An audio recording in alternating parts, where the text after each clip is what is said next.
इस महिला ने अपना कोट मुट्ठी में लपेटकर उतार दिया, फिर छत से टकराया। वह रेंगते हुए ऊपर पहुंची और विमान का इलेक्ट्रिकल बॉक्स खोला। बिजली लाइन काट दो, ऑक्सीजन मास्क गिरे। कैबिन में अफरा तफरी। लड़की ने प्लग निकाला, तार को उजागर किया और उसे इतना पीटा कि स्पार्किंग होने लगी। Jet black cabin. वह लिफ्ट में छिप गई, स्टोरेज रूम में गई और अपनी बेटी का नाम पुकारा। ये महिला अपनी बेटी को ढूंढने के लिए हवाई जहाज पर चढ़ी। 3 घंटे पहले वह अपनी बेटी को विमान में लेकर आई। उन्होंने आराम करने के लिए पीछे की खाली जगह पर जाने का फैसला किया। जब कायल जागे तब तक उनकी बेटी कहीं नहीं थी। उसने खोजा लेकिन वह नहीं मिली। उसके बाद भी वह अपनी बेटी को नहीं ढूंढ पाई। उसने यात्रियों से दोबारा पूछा, जवाब फिर भी नहीं था। उसने अपनी बेटी का टेडी बियर खोजा। कायल डरी हुई थी क्योंकि उसकी बेटी उसके भालू को नहीं गिरा देगी। स्टेफानी ने किसी को ढूंढने के लिए एक नोटिस बनाया। यह खबर पूरे विमान में फैल गई, लेकिन कायल को अभी तक अपनी बेटी से कुछ नहीं मिला है। वह फिर स्टेफानी की ओर मुड़ी, लेकिन स्टेफनी को अभी खबर मिली। उन्हें अपनी बेटी के विमान पंजीकरण की जानकारी नहीं मिल सकी। सूची में उनकी बेटी का नाम नहीं है। कायल ने अपना हवाई जहाज का टिकट निकाला, लेकिन अब केवल एक ही बचा है। वह खोजने के लिए अपनी सीट पर लौट आई, लेकिन लड़की का बैग कहीं नहीं मिला। 6 साल का बच्चा इतने ऊंचे पद पर नहीं पहुंच सकता। उसने मदद की इच्छा से कप्तान कार्यालय को सूचित किया। जब उसने दरवाजा खटखटाया तो किसी ने उसे पकड़ लिया, और यह व्यक्ति एयर पुलिस कार्सन है। कैप्टन ने कायल से पूछा कि क्या वह शराब पीता है या कोई नशीली दवा लेता है। उन्हें संदेह है कि कायल को कोई मानसिक समस्या है। कायल ने ड्रग्स लेने की बात स्वीकार की। उन्होंने कहा कि उनके साथ दुर्व्यवहार नहीं किया गया। 6 दिन पहले उसके पति की मौत हो गई, इसलिए उसे दवा लेनी पड़ी। लेकिन इस बार वे भी अपने पतियों के साथ घर लौट रही हैं। ताबूत विमान के कार्गो होल्ड में स्थित है। कप्तान ने फिर पुष्टि की, क्या कभी किसी अन्य यात्री ने उसे देखा है? स्टेफानी ने कहा कि विमान में सभी 32 बच्चे बैठे थे। कार्सन ने उत्तर दिया नहीं। कायल ने जोर देकर कहा कि उन्हें कोई मानसिक समस्या नहीं है। विमान में उनकी बेटी भी उनके साथ थी। उसने कैप्टन से मदद की गुहार लगाई।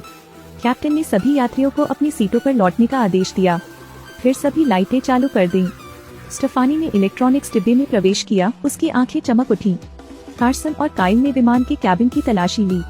कायल ने एक आदमी को देखा, ऐसा लग रहा था जैसे वह उससे मिली हो।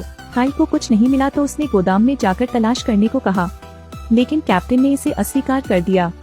यात्री की गोपनीयता के कारण वे किसी मानसिक रोगी के लिए ऐसा नहीं कर सकते।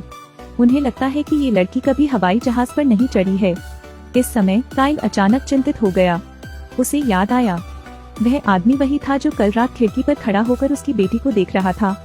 कायल उसे अपनी बेटी सौंपने के लिए दौड़ी, लेकिन इस आदमी ने कहा कि वह उसे नहीं जानता। इसके अलावा खुद को साबित करने के लिए एक रसीद लें। कायल उत्तेजित हो गई। उसने उस आदमी को धक्का दे दिया। कार्सन ने उसे जबरन खींच लिया।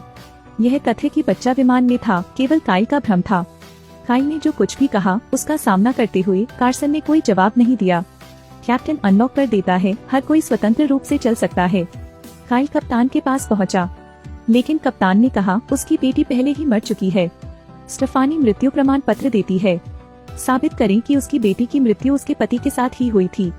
कायल तुरंत गिर गया। उसने पागलों की तरह कोने कोने में खोजबीन की, जहां उस आदमी ने उसे धक्का देकर गिरा दिया, जिससे कायल बेहोश हो गई। कायल के होश में आने का इंतजार करते हुए महिला अपनी भावनाओं को निर्देशित करने के लिए आगे बढ़ी। कायल ने यह महसूस करते हुए सच्चाई स्वीकार कर ली कि बेटी उसकी कल्पना थी।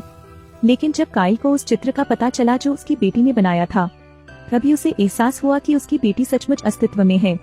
वह अब विमान में किसी पर भरोसा नहीं करती, अपनी बेटी को खोजने के लिए दृढ़ संकल्पित है। उसने मनोचिकित्सक से कहा कि वह बाथरूम जाना चाहती है।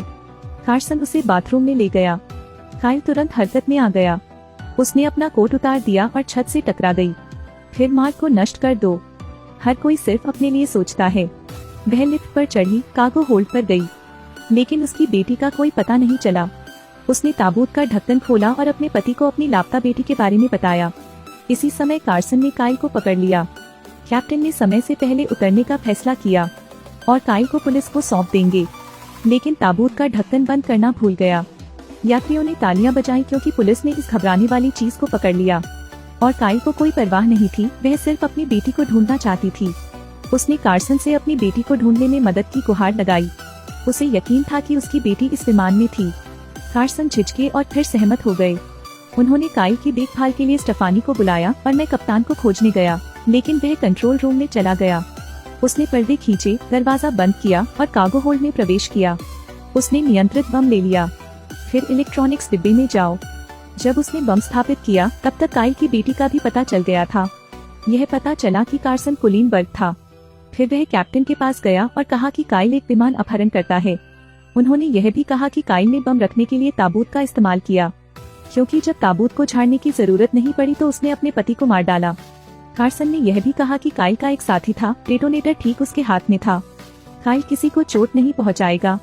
जब विमान उतरता है तो उसमें सवार सभी यात्री और कर्मचारी उतर सकते हैं, क्योंकि उसे बस पैसों की जरूरत थी।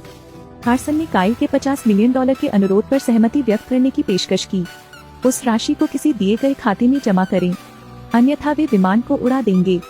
कैप्टन ने कार्सन के सुझाव पर सहमति व्यक्त की। ऐसे समय में जब कार्सन प्रसन्न होने वाला था, वह यात्री डिब्बे में गया और स्टेफानी को पाया। फिर उसे अपना अगला प्लान बताएं। वह काइल से निपटेगा और डेटोनेटर काइल के हाथ में देगा। इस तरह उन्हें पैसा तो मिल जाता है, लेकिन वे निर्दोष होते हैं। यह तथ्य भी एक रहस्य रहेगा कि उन्होंने काइल के पति को मार डाला। कार्सन को एक फोन आया कि पैसा वितरित कर दिया गया है। सभी यात्रियों के उतरने के बाद केवल कार्सन और काइल ही बचे थे। इसी समय काइल रन आउट हो गए। आपको यह सुनिश्चित करना होगा कि विमान लॉक है। विमान से हर चीज नहीं उतारी जाती, क्योंकि उसे अभी भी अपनी बेटी को ढूंढना था।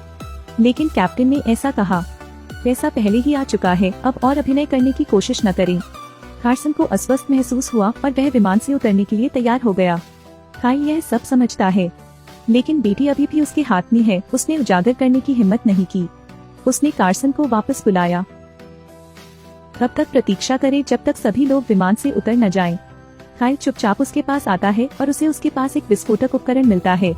काइल को कार्सन का पीछा करने से बचने की आदत थी। वह अपनी प्यारी बेटी को ढूंढते हुए इलेक्ट्रॉनिक्स डिब्बे में जाती है। वे नाली में घुस गए और इस खतरनाक जगह से निकल गए। काइल ने बम का नेतृत्व किया। फिल्म के अंत में एक माँ अपनी बेटी को गोद में लिए हुए धुएं से बाहर आती है। अलविदा और फिर मिलेंगे।